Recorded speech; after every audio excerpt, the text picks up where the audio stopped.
बागेश्वर धाम सरकार श्री धीरेन्द्र कृष्ण शास्त्री की खुरई में पत्रकारों से विशेष चर्चा में उन्होंने कहा कि हिंदू बहुत भोला है और कुंभकर्णी की नींद सो रहा है, उसे जगाया जाएगा और धीरे धीरे वह जाग रहा है। एक सवाल के जवाब में उन्होंने कहा कि हम कन्या विवाह कराते हैं, कैंसर हॉस्पिटल बनकर तैयार हो रहा है, कैंसर हॉस्पिटल बनकर तैयार हो जाने दो, फिर मानव हित के और भी कार्य करेंगे। आज एक नई क्रांति तो आ रही कि वो अपने आप को ताल ठोक के हिंदू बोल रहे हैं, इतना भी क्या कम है।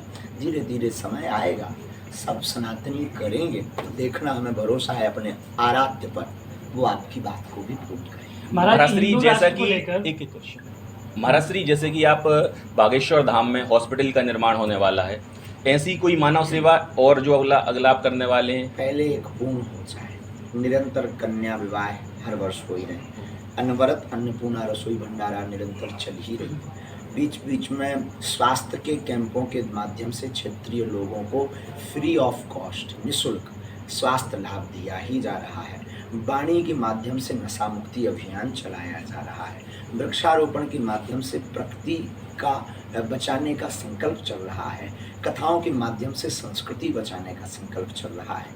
आगामी 2029 के पूर्व तक कैंसर हॉस्पिटल के द्वारा दवा की व्यवस्था की जाएगी एवं दुआ की व्यवस्था बागेश्वर बालाजी के चरणों में, ये पूर्ण होते ही आगे फिर बढ़ेंगे। तब तक जीवित रहे और आप सबका साथ रहा। महाराज जी, चारों धर्म के लोग आज 8 दिन में आए थे, इससे क्या संदेश देना चाहते हैं? ठीक है, आना चाहिए, पिता के घर कौन नहीं आता। महाराज जी, एक क्वेश्चन और है, वर्तमान में गौ माता को हिंदू धर्म में, सनातन धर्म में माता का दर्जा दिया गया है, लेकिन वर्तमान स्थिति माता की बहुत दयनीय है, तो उस पर आपका जिम्मेवार हम आप। गौशाला नहीं हो पाए, एक हिंदू एक गाय, सन 2019 में हमने ये भारत को सॉल्यूशन दे दिया था, पूरे भारत को, कि गौ माता का संरक्षण, गौ माता की रक्षा गौशालाओं से या सरकारों के भरोसे नहीं होगी। लगभग 37 करोड़ गौवंश है भारत में और 140 करोड़ की जनसंख्या में 100 करोड़ हिंदू है, और देश का दुर्भाग्य है कि 100 करोड़ सनातनी 37 करोड़ अपनी माता को नहीं रख पाए, तो ये बड़ा दुर्भाग्य कहा जाएगा। इसलिए गौशाला नहीं हो पाए, एक हिंदू एक गाय, यही सब सर्वोत्तम उपाय है। महाराज जी, हिंदू राष्ट्र की चर्चा होती है, तो जैसे कि आपके बड़े भाई पूजनीय देवकी नंदन ठाकुर जी महाराज जी जो है लगातार इस पद पर अग्रसर हैं, तो आखिर महाराज जी कब तक हिंदू राष्ट्र के लिए हम लोग को इंतजार? हमको कागज की तैयारी के इंतजार में नहीं रहना है, हमें लोगों के दिलों में हिंदू राष्ट्र चाहिए, हमें भारत के युवाओं में हिंदू राष्ट्र चाहिए, हमें भारत के भविष्य में हिंदू राष्ट्र चाहिए, हमें भारत के वृद्धों में हिंदू राष्ट्र चाहिए, हमें भारत में सामाजिक समरसता चाहिए, हमें भारत का बैकवर्ड फॉरवर्ड की लड़ाई को मिटाना है, हमें भारत की प्राचीन पद्धति, संस्कृति और संस्कार और संस्कृति, इन तीनों को आगे लाना है। बस ऐसे ही महापुरुष हमारे ज्येष्ठ भ्राता श्री परम पूज्य जगतगुरु तुलसी पीठाधीश्वर भगवान, अनेक महापुरुष इस हिंदुत्व की यात्रा में अब निकल चुके बिगुल बजाकर, और उनकी ही छत्र छाया में हम धीरे धीरे एक गिलहरी की भूमिका निभा रहे हैं। तो जब तक आप जैसे बुद्धिजीवी लोग हिंदू राष्ट्र के लिए खुलकर मांग नहीं करेंगे, तब तक नहीं बनेगा। ये केवल ही हमारा बर अधिकार नहीं है, आपका भी फर्ज और धर्म है। महाराज जी, आपके जो सनातनी उपासक हैं, जो मानने वाले, उनके लिए क्या कुछ एक संदेश आज हम मीडिया के माध्यम? अभी तो यही कहना है कि हृदय दुखी है, सनातन को मिटाने की बातें चल रही हैं देश में, बस महाराज यही कहना है कि हम तो अपने प्राणों की बाजी लगाए हैं। महाराज, इसी को लेकर प्रश्न है, आए दिन आपको धमकियां मिलती हैं, अभी भी कुछ दिन पहले आप बरेली से महाराज जी धमकी दी गई, तो इसमें कैसे बेचारे गीदड़ क्या करें और कोई सॉल्यूशन नहीं, सामना कर नहीं सकते। सनातन में इतने लोग अब जुड़ चुके हैं इस यात्रा में कि सामना कर नहीं सकते। बेचारों के पास भपकी देने के अलावा ये गीदड़ों की भपकियां हैं, शेर वैसे डरा नहीं करते। और कभी आमना सामना होगा भाई साहब से तो देखा जाएगा, और अगर उसके हाथों लिखी भी होगी, तब तक हम घर घर धीरेन्द्र कृष्ण बनाकर निकलते हैं। महाराज जी, खुरई के लिए आपने एक नया नाम दिया है, अन्नपूर्णा नगरी। महाराज जी, कैसा अनुभव हुआ आपको? बहुत आते ही विचार किया कि खुरई का गेहूं मुंबई में खुरई के नाम से जाना जाता है। मुंबई में खुरई के गेहूं के नाम से, बल्कि जो यहाँ पर गेहूं की उपज होती है वो सरबती, सरबती को बहुत बेस्ट सरबती जो होता है वो पाया जाता है। 306 नंबर सरबती गेहूं पाया जाता है।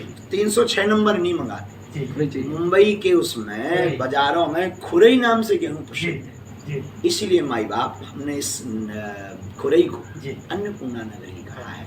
महाराज जी, अनुभव कैसा रहा आपका? प्रथम बार आपका नगर आगमन हुआ, तो यहाँ की जनता और आपके जो सनातनी आपके अनुयायी हैं, बहुत ही महाराज जी का शोभा यात्रा निकालना है, तो भक्त के लिए क्या शोभा यात्रा नहीं, सबने कहा कि आप एक बार हम शॉर्ट में निकल जाते हैं, क्या शोभा यात्रा निकालोगे साहब।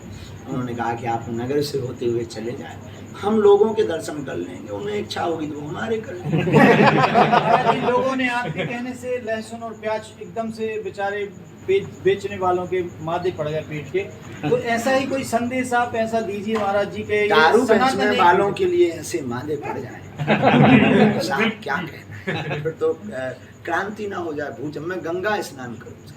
महाराज जी, आपके लिए एक क्वेश्चन है। आपने आपके तकिया कलाम में जो आप ठटरी के बंदे वर्ड का यूज़ करते हैं, वो आपके मन में क्यों आया? ये तो एक गलत वर्ड के माध्यम से जानते हैं। कोई गलत नहीं, साधारण गांव के आदमी, जो गांव की पद्धति है बोलचाल की, वही हम प्रयोग करते हैं। हमसे बनावटी बनता है। जो माता जैसे आगे के लगे नक कटा मुंह पे चढ़ जाता है, क्या है, गांव की देहाती भाषा है।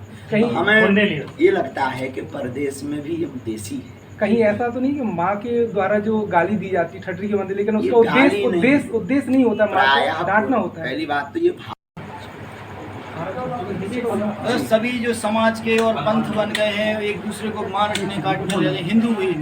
इसमें भोले भाले बेचारे हिंदुओं की गलती नहीं है।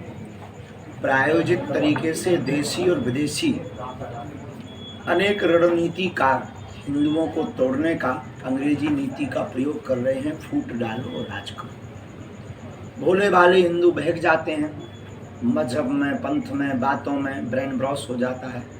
इस कारण से वह तरह तरह की बातें बोलने लगती हैं। इसमें हमारे सनातनीय हिंदुओं की कोई भूल नहीं है, बस उनको जागरूक होने की आवश्यकता है। आपकी ओर से कोई विशेष प्रयास किया? प्रयत्न यही है, जाति पात का तोड़ो नाता, हम सब हिंदू भाई भाई। महाराज जी, जब दिया ही नहीं रहेगा तो बाती का क्या करोगे, और राष्ट्र ही नहीं रहेगा तो जाति का क्या करोगे। महाराज जी, आप हिंदू राष्ट्र का बोलते हैं, और अभी G2 शिखर सम्मेलन हो रहा है, उसमें देश का नाम G20 शिखर सम्मेलन, उसमें इंडिया की जगह भारत का नाम रख दिया गया है। तो आपके हिंदू राष्ट्र की परिकल्पना के लिए इंडिया ज़्यादा महत्वपूर्ण होना चाहिए कि भारत?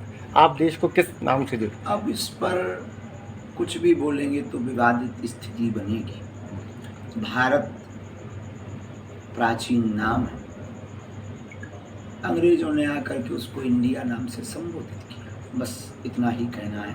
महाराज जी, सनातन को लेकर के वो कभी भी कुछ भी उलझुल बयान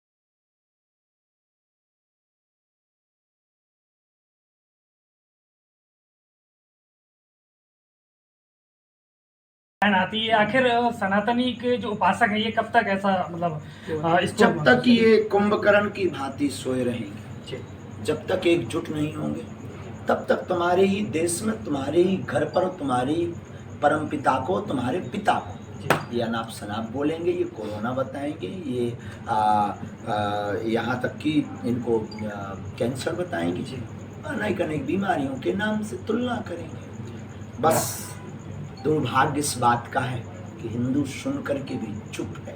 कुछ गिने चुने लोग जवाब दे रहे हैं, बल्कि सनातन ये राजनीतिक विषय है, एक इस देश की संप्रभुता का विषय, ये इस देश का श्वास है सनातन, और पूरी पृथ्वी का श्वास है सनातन। उस पर किसी ने उंगली उठाई है। यूँ मानो हमारे तुम्हारे पिता के ऊपर किसी ने उंगली उठाई है, पिता के ऊपर उंगली उठाने के बाद भी संतानें चुप रहें और उसको मुंह तोड़ जवाब ना दें, ये देश का दुर्भाग्य है।